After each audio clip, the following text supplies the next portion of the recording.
Welcome back to the channel. My name is Cody. If you're new to the channel, hit subscribe. I post every Tuesday and Thursday on my business adventures and how it can help you go faster in yours. Today I'm going to do a recollection of all the steps that got me to where I'm at since 2019.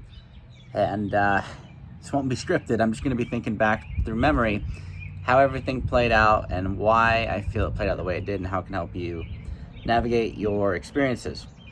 So back in 2018, I graduated high school. I was working a couple different jobs. I had gotten a job accepted at Safeway. I didn't work there very long. I was working at the local Morgan Family YMCA coaching gymnastics and helping out as I was helping a handyman actually paint a house. He was telling me about flips and how I should end up joining this page. And so I joined a real estate page. And it was funny because you talk to real estate people, they tell you to join real estate pages, and his whole thing was if you could just learn how to do a flip or two a year, you wouldn't have to have another job. And so I joined that real estate page, went from the flipper guy to the flipper mentality in another online group called Wari, still part of that today. And my next super meaningful event was putting out a post that I was looking to get a property by 21, and granted I was 18, about to turn 19.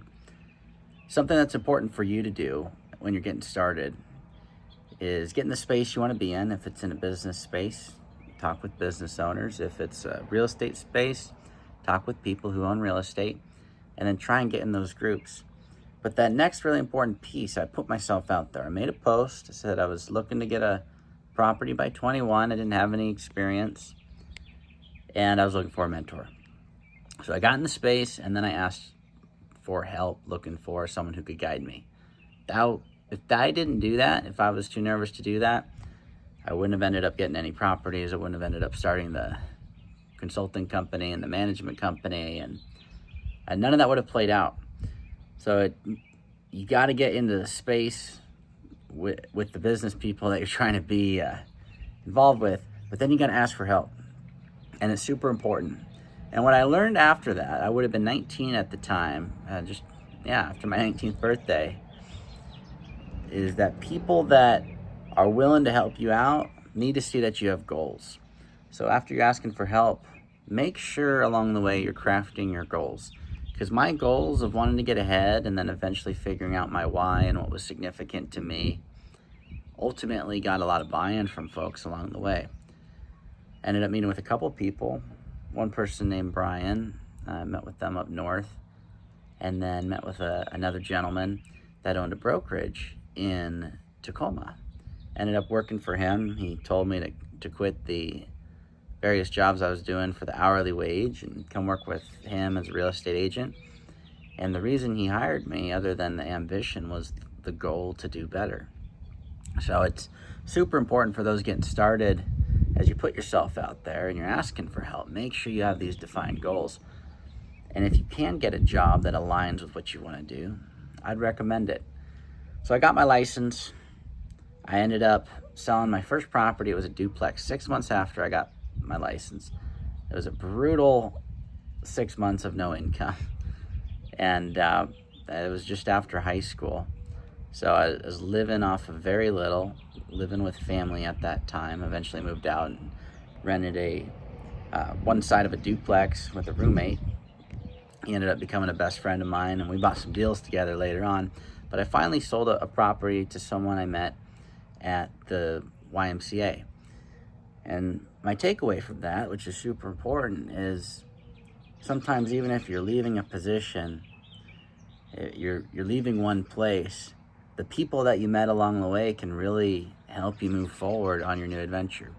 If it wasn't for that individual who reached out asking for help, looking to get a property, they wanted to buy a house, I recommended they bought a duplex because I had read Rich Dad Poor Dad at that point in time. If they hadn't reached out from the gymnastics gym, I wouldn't have kept my real estate license, would have probably gone back to college and tried to go to school, and that would have been a completely different path. So had it not been for my coaching days, none of this would have worked. So again, don't disregard the people from your past, because they can absolutely be game-changing for your adventure. So I sold that. I ended up representing a mobile home deal, a client of one of the other brokers in the office shortly thereafter. It was a deal that they didn't want to do. It was too little of a price for too much work. They were a lot bigger than me as far as the brokering goes.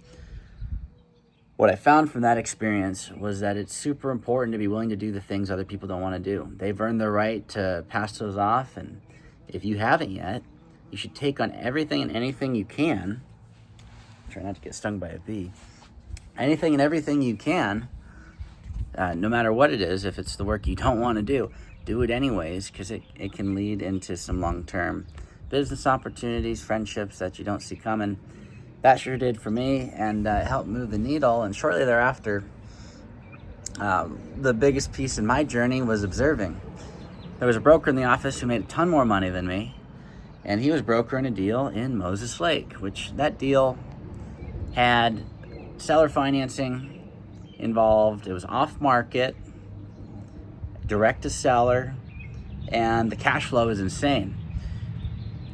I was going to the broker meetings every single week, and this individual would share the details of their deal, completely unrelated to me, but he shared it every single week on our Monday morning meetings.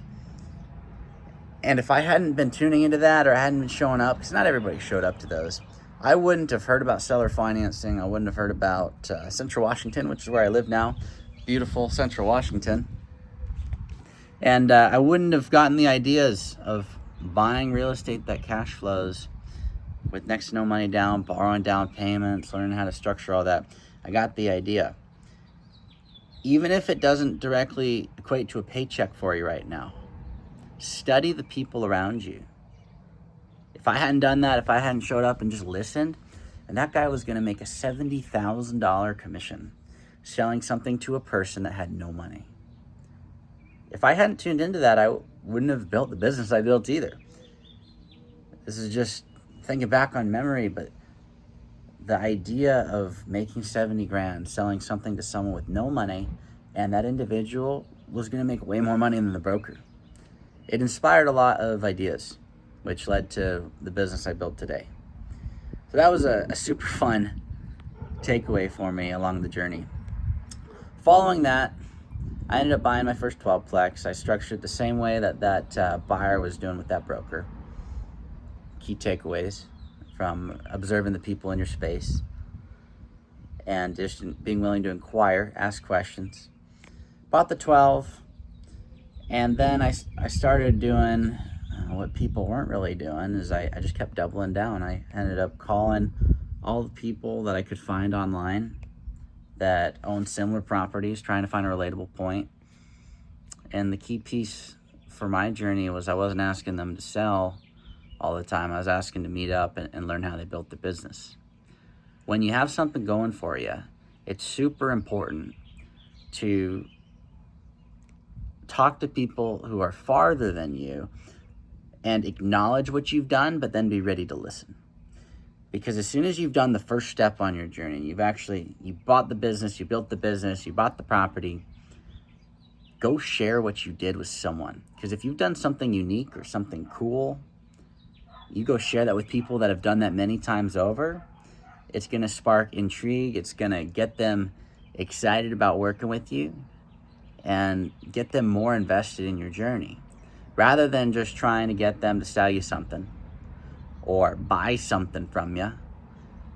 Trying to build that relationship off the fact that you've done something relatable, you're trying to go a similar direction as them. I started doing that, and in the process, I ended up buying this property. I've since sold it, but bought hundreds of rentals, sold over 100 rentals, just because I had conversations with people about what I was doing at that point. Began to scale. 2021, I got up to 81 rentals. By 21, ended up doing the Bigger Pockets podcast. That got me a ton of exposure, over 1 million views on that. And around that time, I launched Multifamily Strategy with my business partner. And the exposure was everything. I look back on building that business and eventually selling out of it. If you're trying to do something similar, exposure is going to be your best friend. When I was trying to build that, didn't have any money for marketing or ads. You're probably in the same boat. So I had to do every free podcast under the sun, every free YouTube podcast or recording I did. And that eventually led to some things that did cost some money. I went down to Belize and I paid to have lunch, and I got to go meet up with Robert Kiyosaki and Ken McElroy, and that made for some fun memories, getting to ask one-on-one questions. When you get in a position where you can do that, and I apologize if this is all over the place, just going back from memory, hopefully you get some good takeaways from this video.